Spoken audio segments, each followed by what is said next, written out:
Many students with autism spectrum disorder have differing needs from students in the mainstream program, and Edmonton Public School Board created the Interactions program to accommodate these different students' needs. My sister Jordan decided to use her education degree to go into teaching in the Interactions program, and today we're at room 16 to learn a little bit more about the Interactions program and probably a little bit more about Miss Petras as well. This is my sister Jordan. Hi, I'm Jordan, or Miss Petras, and I'm a grade 5-6 interactions teacher. And she's going to be answering some of my questions today and giving us a little tour. What made you want to get into teaching interactions? I worked with kids with autism at the gymnastics club that I used to work at, and I really enjoyed that. And I was an educational assistant while I was finishing the last year of my degree, so I got to see the interactions program through that, and it piqued my interest in teaching in it. What do you do in the interactions program that differs from mainstream programming? We spend a fair amount of time focusing on making sure that the kids stay regulated throughout the day.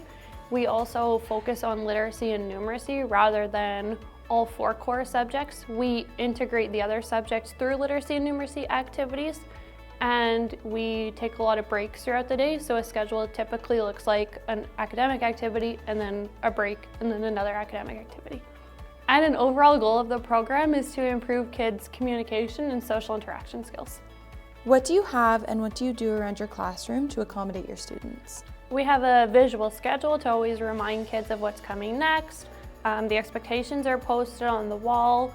The door to leave the classroom has a lock on it so kids can't elope as easily. We have a cozy corner where kids can go if they need time away from the rest of the group to regulate. And we have 2 school-provided communication devices for kids that are non-speaking.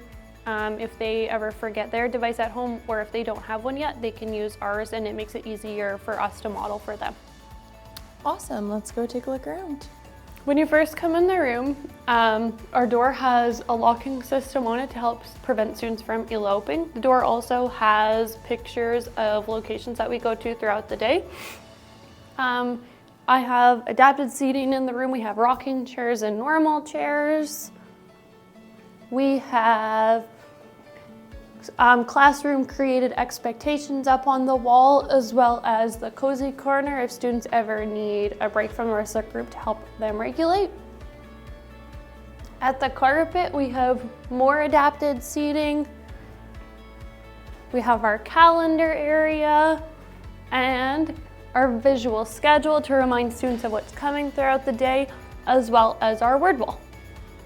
We have 3 of these communication devices within the classroom. Having school-provided ones makes it much more accessible to students, as well as makes it a lot easier for us to always be able to model for students that use one of these.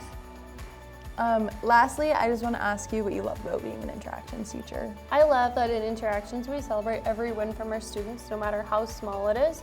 I love the small class sizes within interactions so we can really individualize everything towards our students. And I love that I get students sometimes for more than 1 year. Sometimes I'll get students for 2 or 3 years in a row. That's awesome. Well, thank you so much for giving us your time today. And I hope everybody learned something about the interactions program, and maybe you learned a little bit more about Miss Petras as well.